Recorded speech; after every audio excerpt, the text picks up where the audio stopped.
They don't. Yeah, they just put a plaster cast over them, and they actually went through. They would shave it a little bit to try to get a nice round eyes. Okay, so now with who broke up the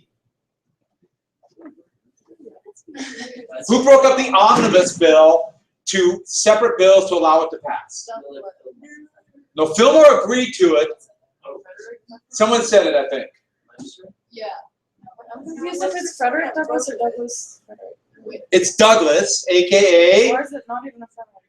It's Stephen Douglas. Who is Frederick Douglass? Oh, the Runaways, right? The abolitionist. And this is a great quote, right? Wait, I don't get that quote. What's this mean? They asked Andrew Jackson if he had any regrets.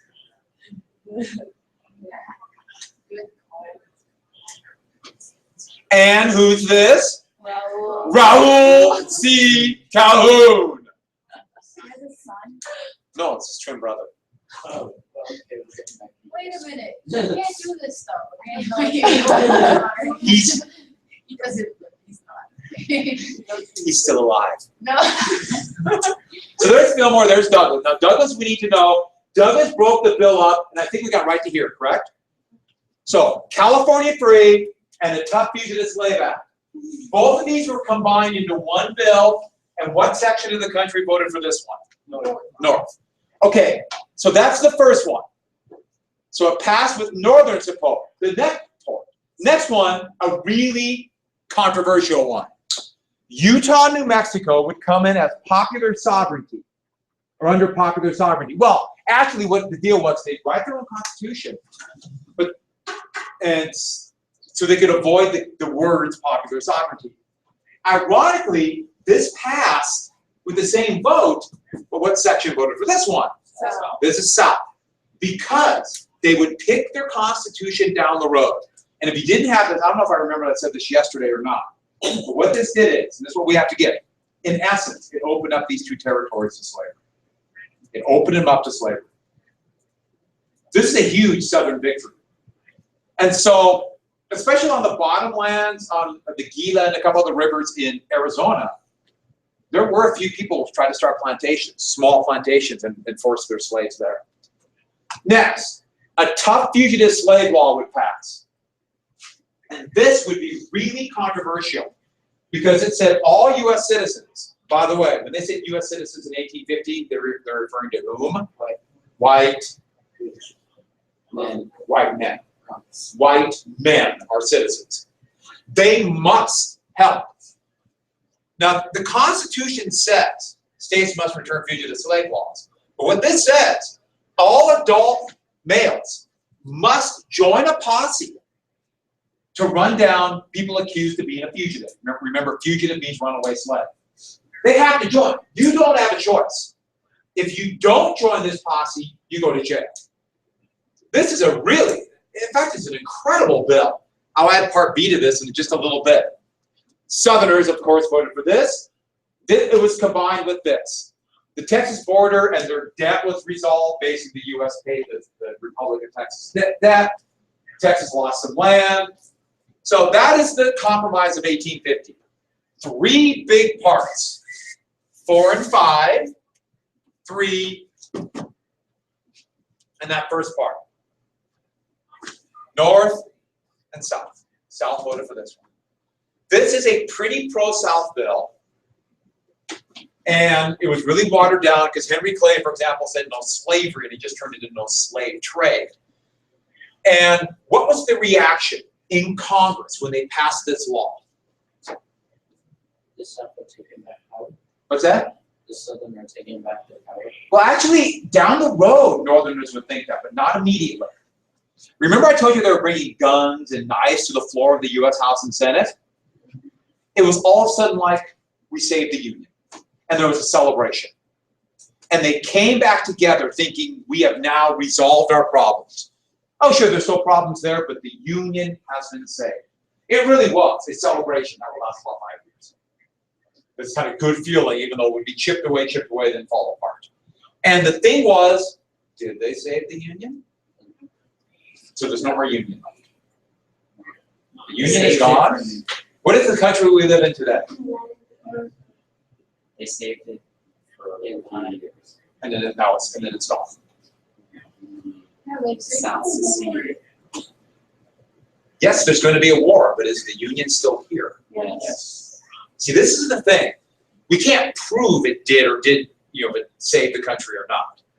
But if Civil War would happen in 1850, almost certainly the South would have won. The Union would have been gone. Whatever we are, it would have broken up. The South would have won.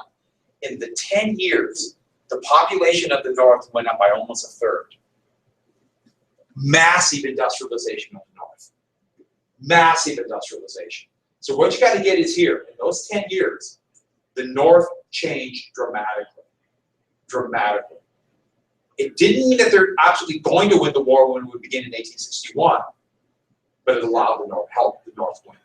If it would have happened in 1850, the South would have won. Heck, they almost won in 1864. So yeah, it kind of saved the Union, but it wasn't great. A horrific war is going to be fought. And the legacy of this war is going to go to this very day. But it just about didn't make it here. So the Compromise of 1850, it's one of those, okay, no war today, but the problems still exist. So this is the Union. And the thing is now, open up to slavery.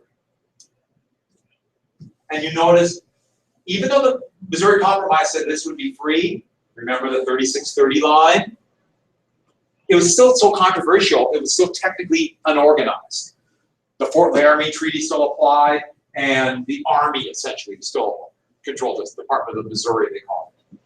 One thing very quickly. So the Mormon population that fled Nauvoo, Illinois, and made the trek here to get out of the United States, now they're back in the US. And they're very worried. Yes, they would make up the bulk of Utah territory, but they're going to have to adapt greatly. And the Mormons came up with basically a two-pronged plan. Brigham Young would send a significant number of people to prepare a potential getaway. He sent them down to the very small little village of Los Angeles, with the idea being, if they have to run away and leave, Los Angeles would be their port, and then the plan was they would go to, they thought the Samoan Islands, they heard was like this paradise. They assumed it was uninhabited. It obviously wasn't, but they thought maybe the Philippines or Australia. So they went here. And part B of the plan, Brigham Young realized that they're going to have to change some of the things about the Mormon Church, or the United States will not allow them in. And they made two really big law changes. And this is one thing you should probably get down. What the Mormons did because of the Compromise of 1850. First off, even though they were technically anti-slavery, they allowed for slavery. They set up the system to allow slaves, meaning slave codes. And yeah, some did get slaves. They don't talk about that very much. I don't blame them. And what's the other thing? What did they have to ban? The thing that was most offensive to others in the East, and that's why they had to flee. Yeah, plural marriage is what they called it. Yeah. They had to officially ban plural marriage, even though they didn't make all the people up to the very top of that multiple. These all had plural marriages. They still kept them, but they technically said no. So that's how they were able to survive. Ironically, this is also kind of funny in a way. So here they are in Los Angeles, and it's a desert. But they took the irrigation practices that they were forced to do in Utah in the 1850s and brought it to Los Angeles. And in the San Fernando Valley, they found an aquifer. And they began to irrigate it and grow various things, including lemon trees. And that would be the trigger of Los Angeles. Of more people coming to Los Angeles would be the Mormons who went there as an escape valve. It's just kind of a weird, ironic twist that would lead to Los Angeles in a desert. And so, a couple things are going to happen very quickly with this. That'll be very controversial, but at first, everybody's relieved. Oh, I almost forgot. Because of the California gold rush, Look how much gold production there was. Almost none, almost none, almost none. Boom. All that money from the gold poured into the US economy in the early 1850s. And this will be crucial to help the good feelings. Everyone got, this is where you have to get down. The economy got better. So it made the compromise seem better. You know what I mean? You know, people are feeling good, we're making money, it's compromise will work, everything's fine. Boy, I hope a panic doesn't happen right before the Civil War. Yeah, no coincidence. You're going to have a horrific panic in 1857, still lingering when the Civil War began. So, I'll get back to that. But this would mean that the 1852 election is really going to be this election kind of confirming the Compromise of 1850. And the Democrats are going to nominate another unknown, he's a doughface, by the name of Franklin Pierce. Now, Franklin Pierce had a lot of issues. A northerner, by the way, he's a doughface. As in, you know how to spell like bread dough, cookie dough, doughface. A doughface is, this is what we have to get, a northerner who supports the South. He's a northerner who wants pro-Southern bills. So he basically is for bills that will protect slavery. And so he will be very crucial when we get to the issues of Kansas in just a little bit. It's a really stupid reason how they came up with the name Doughface. It makes no sense. What color is dough? So imagine if you have white on his face. That means he looks like a white, he's a northerner who wants that white republic. But if you take off the dough, what does he become? Black, meaning pro-slavery. Yeah, I agree. It doesn't make any sense. The slaves are not. Just go with it. I know. I know it doesn't make sense, but that's where they came up with the term. He's a doughface. The Whigs tried one more time with the general, Winfield Scott. The only problem is he's not old rough and ready. He's not old Ted. He's old fuss and feathers.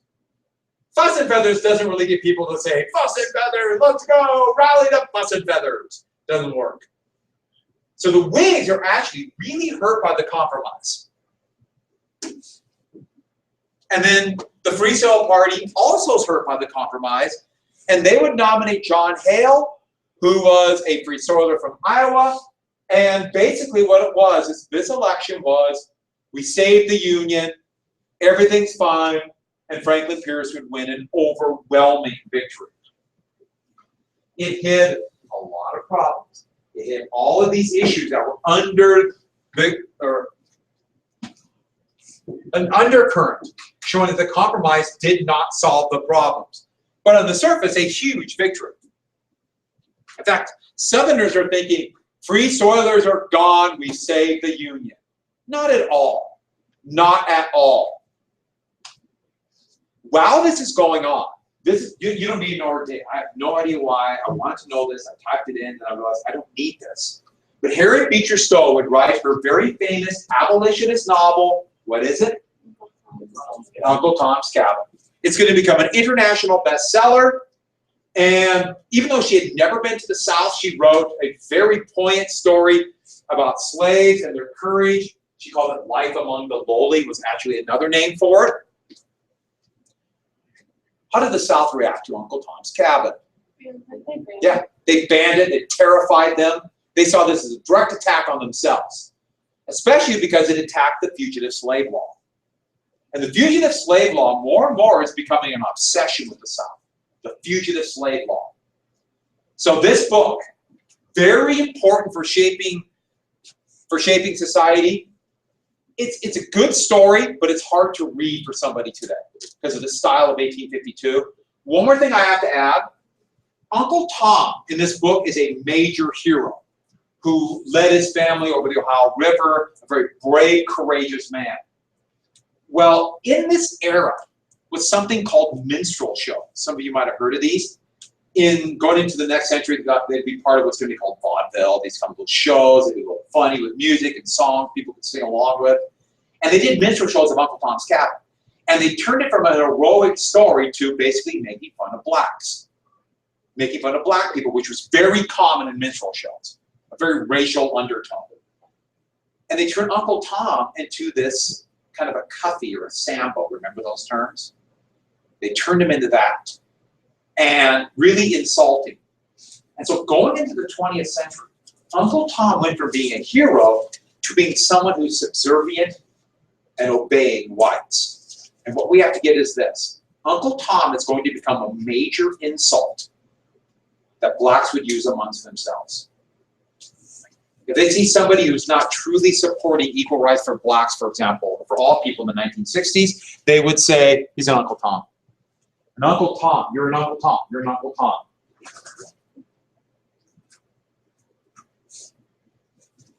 I remember when I was in college, and a few friends of mine, one guy from LA, one guy from Denver, and they were African Americans. And one guy, nice guy, but knew nothing about politics, but the president was Ronald Reagan. And I know what you're thinking, college was in the 1920s, so I'll let you figure that one out. And he said, I like Ronald Reagan. And the guy from Denver said, you're an Uncle Tom. And I was like, I don't know if I want to be in this conversation. Because I feel, I don't know why. It was a tough one. But that was my first comment, I know what you're saying. I grew up in a cosmopolitan town like Mountain City, so it was like,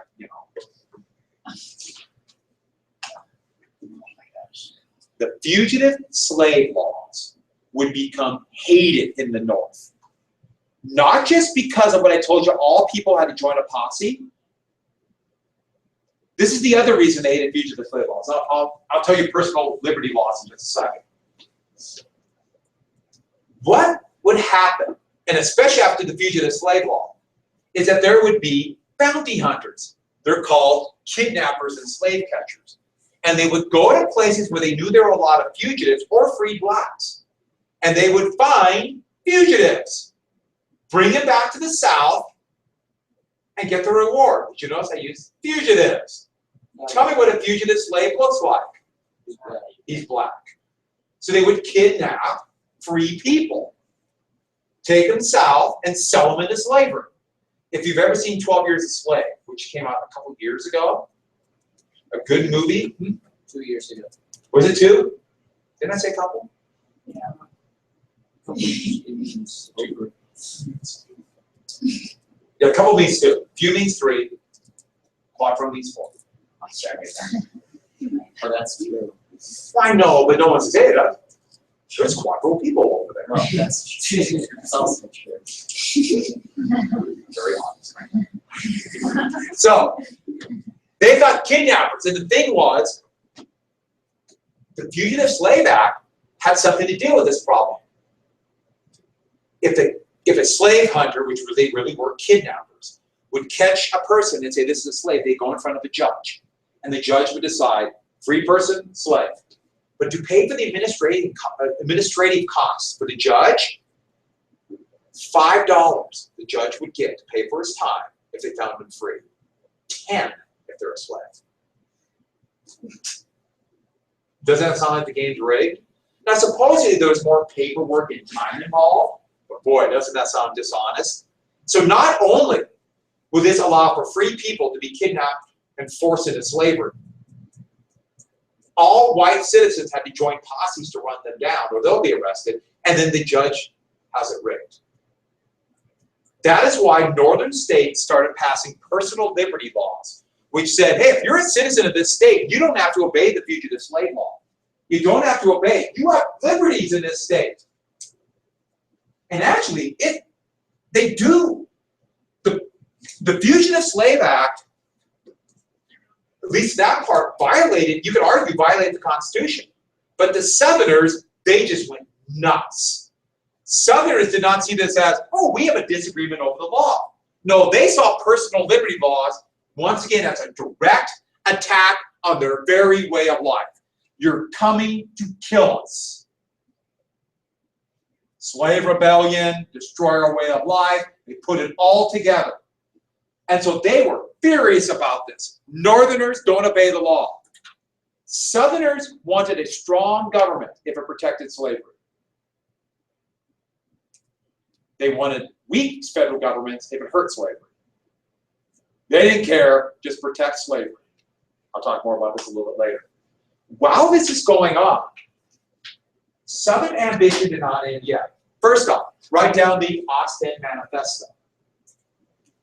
And that said that basically what it was proposed by various ministers like Buchanan and James Mason in Europe.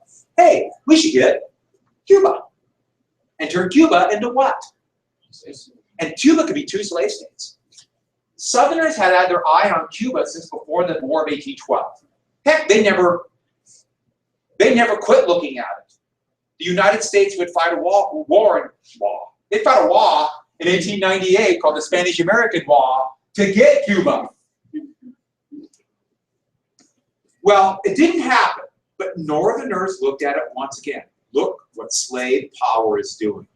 You combine this with a phenomenon, a very strange one called filibusters. Filibusters were soldiers of fortune who were trying to overthrow governments in Latin America. So these are soldiers of fortune who went to Latin America to conquer these new countries and bring them in as slave states. So this cartoon shows these filibusters, these soldiers of fortune, surrounding James Buchanan, one of the main author of the Austin Manifesto. Let's go get Cuba. See this early repeating pistol? It was 6 muzzle-loaded barrels, and you fire one, and by hand you turn the barrel, fire the next one. Or you can fire all 6 at once. Hopefully it didn't blow up in your face. They're just about ready to have a repeating pistol, the Colt revolver. That's just about there. I just thought that was a cool picture. And they were really accurate. Easily, with one of these, I could fire from here and hit that wall. Any part of that wall would be hit. Or the floor. I could probably hit the floor. No, they were not accurate. Yeah, I don't like that. Well, one, you don't need to write this down, but just as an example, a guy by the name of William Walker was a filibuster, and he actually, for a short time, took over Nicaragua to make it a slave country. He was going to make it a slave state. And Nicaragua was important in the route to California. So this seemed to Northerners what kind of thugs and brutes Southerners were to promote slavery. They both kind of fought each other. Now, filibuster is going to adopt another term, because at the same time, a practice was happening in the Senate. Only happened a couple times, but this is what you have to get. In the Senate, there's unlimited debate. A senator can debate a bill as long as a senator wants to debate. I mean, literally, there's no limit. In the United States Senate, if a senator gets up and starts talking, the senator can go for as long or as they can, as they want, or they're able. We've had over one senator talk for a day to stop the civil rights bill. There could be no voting till the debate is done. So if you have a line of senators who are willing to give a speech, you pretty much stopped the Senate. Well, this kind of activity, because it's kind of like, it seemed like it's pretty thuggish activity, became known as filibusters. So filibusters is using that role in the Senate to debate a bill to death. Because basically what happens is, if there's a filibuster going on, the Senate is shut down. It didn't happen very often, but it happened a number of times. In fact, there was a filibuster that lasted 61 days in 1950s, or no, 64 days, 57, 61, and 64. So they changed the rules. You don't need to know the exact numbers, but they changed the rules. Obviously, you don't need to know them. Later on, we'll talk about the filibuster. But this is where they get the term. Today, the rules are such, a filibuster can only be ended with 61 votes, so supermajority in the Senate. What that means is this. Every bill in the United States Senate today is filibuster. Every bill. Has everyone got that? I do want you to write that down. Every bill in the United States Senate today, or any bill that means anything, It's filibuster. It's not majority rule in the Senate. You need a supermajority. That means what passes the Senate? If you need 61 votes, what passes? Not much. Yeah, virtually nothing passes the Senate today. If you want to know the #1 reason why Congress is so dysfunctional, it's the filibuster. And I got to be clear about it. It used to not be like this at all. This is a phenomenon of the last 7 years. It's really been going on. Really been going on. And who's to say what would happen if there's a different president? But it is solely Republicans who do it today. The Republicans have made the decision we will not allow anything to pass, basically to attack President Obama. So that is a situation where they, why doesn't Washington do anything? Why is it so bad? What's going on? It's filibuster. So, we're coming up to the next big event. Stephen Douglas, the little giant, and by the way, if your nickname's the little giant, is this a good picture? So you're already, you know, he's a little giant, so he's not very tall. So it's kind of a, you know, you're a giant, but you're little, so it's, and that picture makes him look even shorter, doesn't it? Because look at him. He's pointing and looking up to something. You would want to be looking down. No, so it's not a very good picture. Stephen Douglas wants a northern route for the Transcontinental Railroad. And everybody knows the federal government's going to have to help this out. Now, did you write down the Transcontinental Railroad? I just put down railroad. I'm going to get the Transcontinental Railroad. Now, the Transcontinental Railroad is a little bit of a misnomer. It doesn't mean exactly sea to sea, but it's connecting to the other side of the continent. Douglas wants a route that will go through his home state, and from Chicago. This is called the northern route. I know it's not very north to our point of view, but it's the northern route. But there's also a southern route. Remember, they bought that Gadsden Purchase to go from either Memphis or New Orleans, like that. Douglas wants a northern route. Here's the problem. If it goes through here, this has got to be organized. There has to be organized territories. So they should be brought in as territories, and under the Missouri Compromise, they'll be free territories. And what did Southerners say?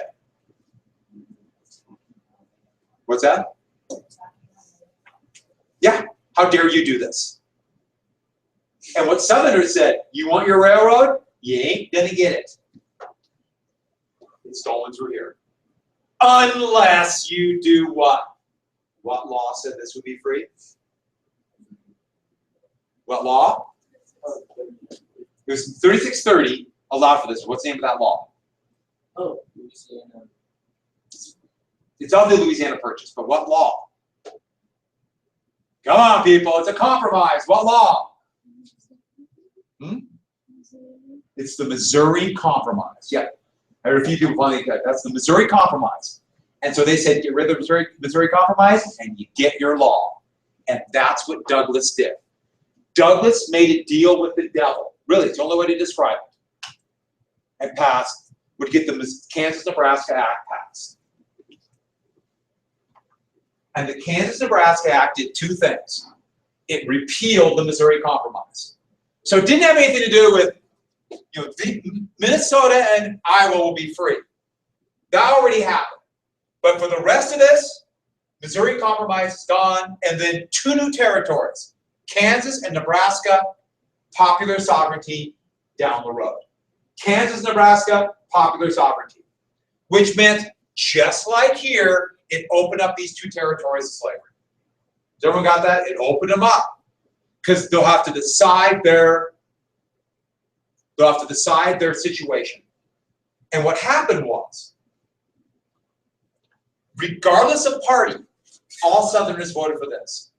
And Douglas was able to get just enough Northerners to support this.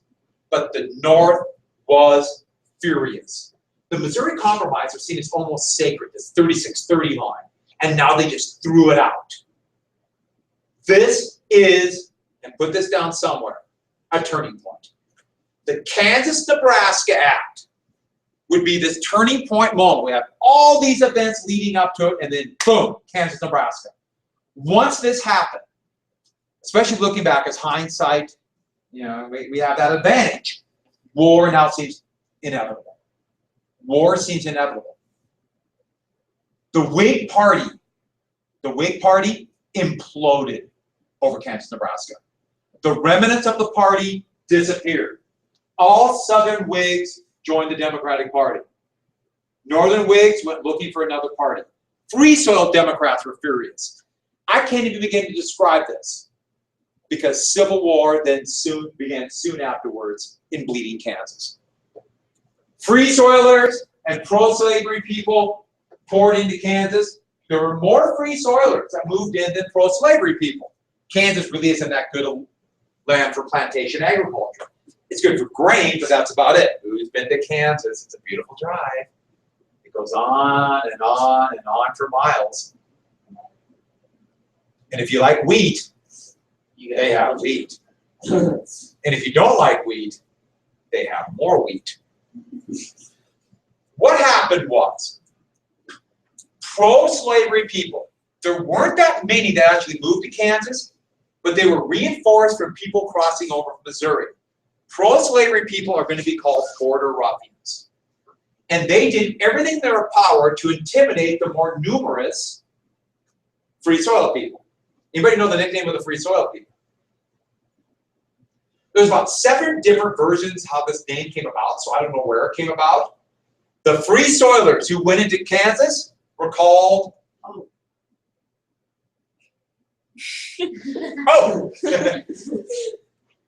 the University of Kansas has this as their nickname. They're Jayhawkers. Jayhawkers. Those are free soil. And they began a civil war that began in 1855 and not until 1865. So civil war had already begun in Kansas. Everybody's talking about Kansas. And the border ruffians, because they're outnumbered, try to use terror. And the Jayhawkers responded in kind. And so the war kept escalating until soon there's going to be hundreds dead. Farms and homes burnt down. The most famous one are when border ruffians crossed over into Kansas, joined up with pro-slavery people, and attacked the free town of Lawrence. It became known as the Sack of Lawrence, Kansas. They burned down much of the town. A few people were shot trying to defend their homes. Everyone got that. The Sack of Lawrence. And Jayhawkers didn't hear it as just the Sack of Lawrence. They heard it was a massacre. So they wanted revenge. A leading abolitionist who came to help the Jayhawkers would take his revenge on pro-slavery people who probably were involved in it, but still, this is vigilante justice as he saw it. John Brown. John Brown and some of his followers, including, I think he had with him 8 sons. He had, what, 17 kids? 2 wives. One didn't make it up and he got child 11. That's not the way John Brown looked. That is the picture of John Brown in the rotunda of the Kansas State Capitol. And they show him as this zealot, almost a maniac, don't they? He's got the brand new Henry repeating rifles, and what's this?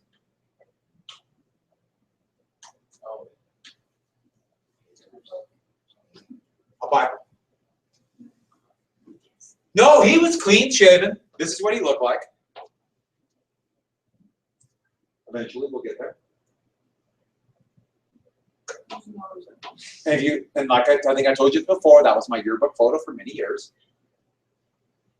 That's a great picture. Parents got mad. Why is it good now? What do you notice? I want to see who your teacher was. But John Brown went to a little creek called Pottawatomie Creek.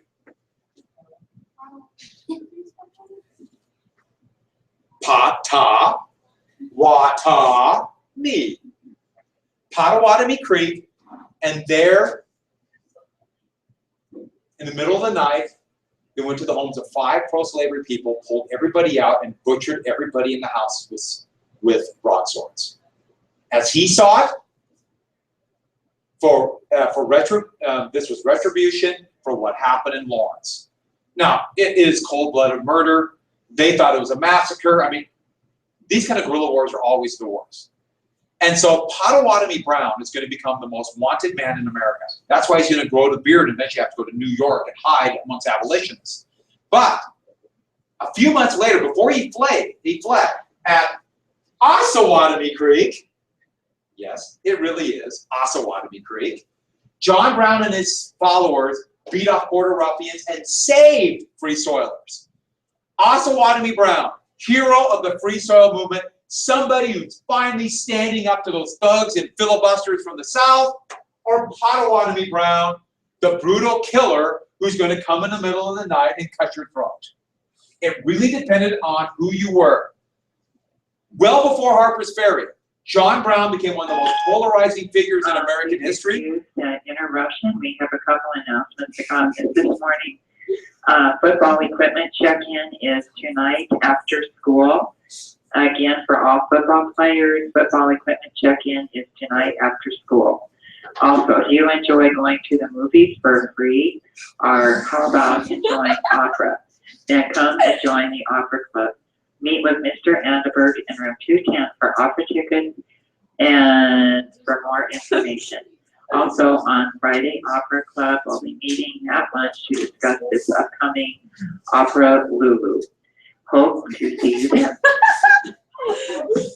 Did I just hear that? They show live opera for the Metropolitan Opera from New York. They show it at the theater on like Tuesday nights. They didn't really explain it. You'd like to go to the movie? Then go watch opera. Do they? I don't know what day they show up, but they do. They live. They rebroadcast it.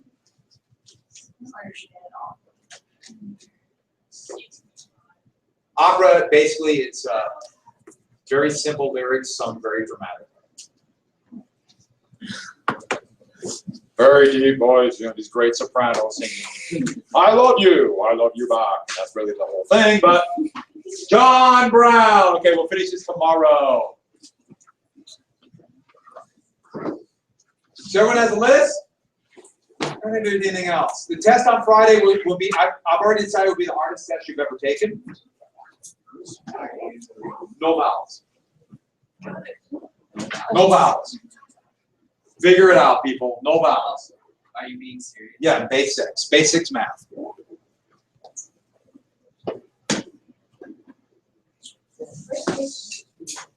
There's going to be multiple choice, short IDs, and a short answer, and a map. See you. Have a great day. Right when you find works. No, Friday. Friday. You want tomorrow? Annalise wants it tomorrow. All right, now we got all the film version of all of you walking out of class.